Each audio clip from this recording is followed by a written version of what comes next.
என்ன வாழ்க்கடா, ஒரே கடுப்பாக இருக்கு.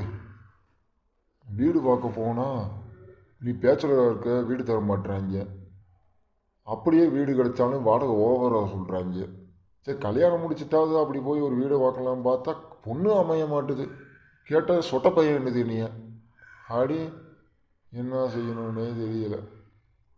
அவங்க அப்பா மட்டும் சொட்டையாக இருக்கேன், நான் சொட்டையாக இருந்தேன். என்ன ரொம்ப கடுப்பாக இருக்குது. இந்த ஆண்டவே நம்ம பிரச்சனையை தீர்த்து வைக்க மாட்டுறாரு. அதாவது நம்ம இந்த முடி பிரச்சனை தீர்த்து விட்டா கூட எங்கிட்ட ஒருத்தையை கூட அமைச்சிடலாம், அமைக்கிறதுக்கும் கிடைக்க மாட்டுது. இது பஸ் ஸ்டாண்ட்லேயாவது எவ்வளோ நிற்பான் பார்த்தா அங்கேயும் இங்கே ஆனால் ஒருத்தி கூட இல்லை. சரி விடு, நம்ம கஷ்டத்தை யார் தீர்க்க போகிறோம், வருவாங்க பார்க்கலாம். தம்பி சொல்லுங்க ஐயா, என்னங்கய்யா வேணும்? என்னப்பா தம்பி புலம்பிக்கிட்டே இருக்க? எதுவும் பொண்ணு இன்னும் அமைய மாட்டேதுன்னு சொல்லிக்கிட்டே இருக்க? ஆமாங்கய்யா, வீடு பார்க்க போனால் பேச்சலாக இருக்குன்னு சொல்லி வீடு தர மாட்டேறாங்கய்யா. சரி, கல்யாணம் முடிச்சுட்டு அது போய் வீடு பிடிக்கலான்னு பார்த்தா இனி இனி பொண்ணு சொட்ட பையன் சொல்லுதுங்கய்யா. நான் என்ன பண்ணணும்னு எனக்கே தெரியலையா. சரி ஓகேப்பா, ஒன்றும் கவலைப்படாத. நான் பொண்ணு பார்க்குற புரோக்கர் தான் தம்பி. உன் ஃபோட்டோவை மட்டும் கொடுங்க தம்பி, நான் உனக்கு நல்ல பொண்ணாக பார்த்து சொல்கிறேன் தம்பி. அப்படியே உங்கள் அட்ரஸையும் கொடுங்க தம்பி. அப்படிங்களா ஐயா? சரிங்கய்யா. என்னோட ஃபோட்டோ எல்லாமே தரேங்கய்யா. ஐயா நாளைக்கு உங்களுக்கு எல்லா டீட்டெயில்ஸும் நாங்கள் எடுத்து கொடுத்துடுங்கய்யா. நீங்கள் உங்கள் இடத்த மட்டும் சொல்லுங்கள், அட்ரெஸ்ஸு. அங்கே என் ஃபோட்டோ எல்லாமே கொடுத்துருங்கய்யா. சரிப்பா தம்பி. சரிப்பா, உன் பேர் என்னப்பா? என் பேர் நல்ல தம்பிங்கய்யா. நல்ல தம்பின்னு பேர் வச்சுட்டு என்னப்பா உனக்கு ஒரு பொண்ணு கூட நல்லா அமைய மாட்டுது. பார்க்கறதுக்கு நல்ல தம்பி மாதிரி தான்ப்பா தம்பி இருக்க. உண்மையிலேயே நல்ல தம்பி தாங்க நான்.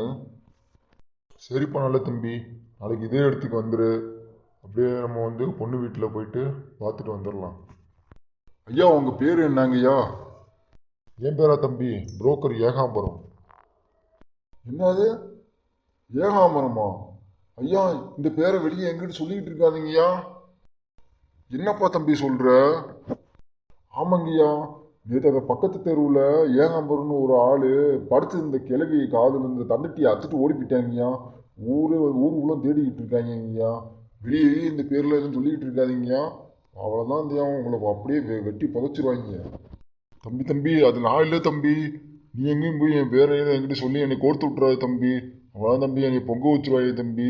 சரியா, நாளைக்கு இங்கே வந்துடுங்க. நான் உங்களை கூப்பிட்டு உங்களை பொண்ணு இடத்துக்கு போயிடலாம் தம்பி. அடி வாங்கலாம் உடம்பு தெம்புல தம்பி. தம்பி என்ன பேருப்பா சொன்ன?